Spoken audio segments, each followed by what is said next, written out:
We are backstage at the ACM, sponsored by Sudafed, Sinus and Allergy. I'm Lon Helton, and we're going to be joined here in just a second by Jewel. Come on in. Yeah, come and see me. Hi. We have spent a lot of time together lately. I know, nice to see you. Nice to see you, Jewel. Sit down.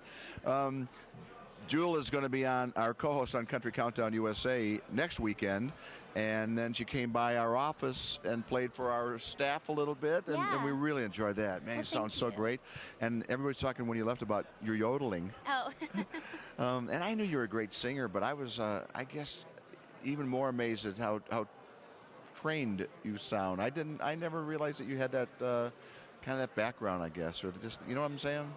I love singing. I've been doing it since I was really young, and I practiced. I was sort of an obsessive child where I'd practice 5 and 6 hours a day since I was about 7 years old. So I take the craft real serious. I take songwriting well, you could tell real that, serious. and the range. And we were all talking about too when you left that you really seem.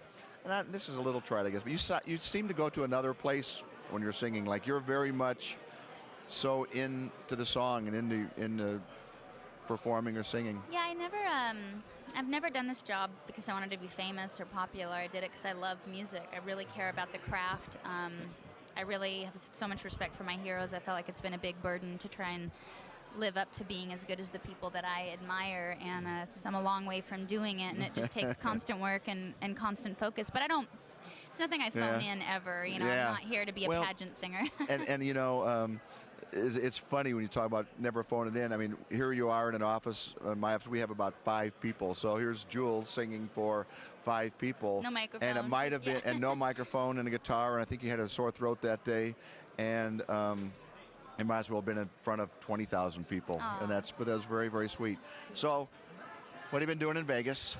I just got here. I actually did shop a little bit yesterday. I sort of took advantage of it. World-class shopping here in Vegas. Isn't that the truth? Yeah. I'm getting ready for the red carpet and all that. Yeah, getting ready for the red carpet. My dress is being dry cleaned as we speak, and hopefully I'll be all ready. Do you have any official duties on the award show on Sunday night? Yeah, I'll be a presenter, actually. I'm not sure what category yet. They're not. Nobody's told me. I mean, this is like the show is 24 hours from now, and you don't know what you're going to do. Just presenting an award and. Yeah, and you're reading a teleprompter, so it's not rocket science. So yeah. Are you a Vegas fan? You know, I'm here a lot because Ty, my boyfriend, Rodeo Cowboy, was here for the rodeo finals are here. Sure, and that's what, every December? Mm-hmm. And then the PBR bull riding finals are here actually October, November, and we're here for about 16 days, so we're here a lot. That's good. You know, that to me is one of the most fun weeks of the year because you think you were dropped on another planet, and that the only music there is country music. Yeah.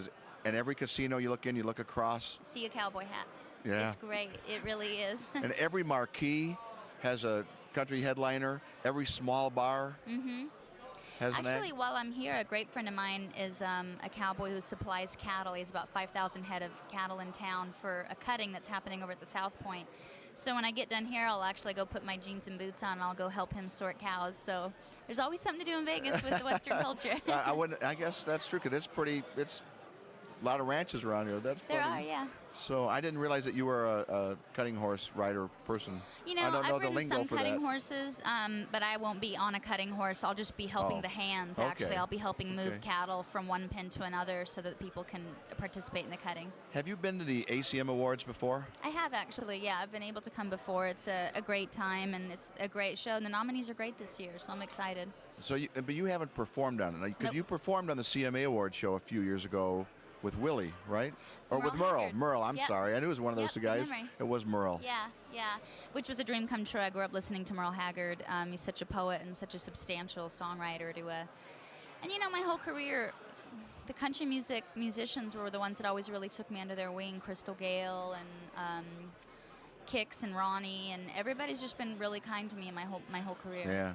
So you have been to the award show before, but haven't sung on it before. Nope. So what's your impression of this whole week so far? I know you're kind of getting the crash course in country music and country radio for the last few months, and of course the song "Stronger Woman" is doing so great on country radio right now. So how's it been?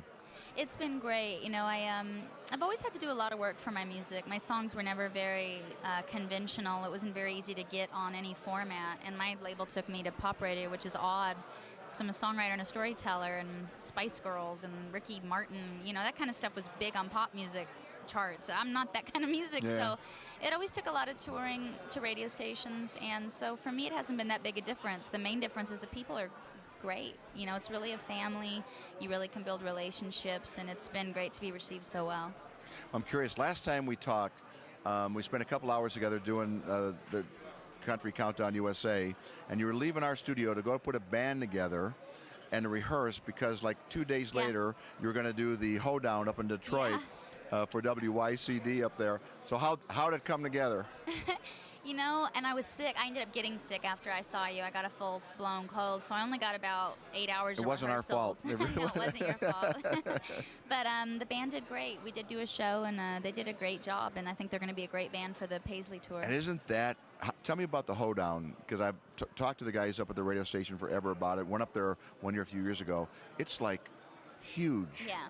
And it's a free concert, which I love. It makes the fans in such a great mood when they get there. It's sort of, you always can hit it out of the park because everybody's in such a great mood. And you just, I guess, wouldn't necessarily think that that's what you would find in downtown Detroit. Yeah. Yeah, it's really interesting. It's like you say here, all of a sudden there's a sea of cowboy hats. And they had like 500,000 people there over the 2 or 3 days of the event. Yeah, so. It's really a great event. Well, thank you so much. Enjoy your time here at the ACMs. Well, thank you. I really appreciate it. It's so nice to see you again. Good to see you again. Thanks for spending some time. Alrighty. We're backstage at the ACMs with Jewel, sponsored by Sudafed Sinus and Allergy. Thank you so much. Thank you. Good to see you. Appreciate it.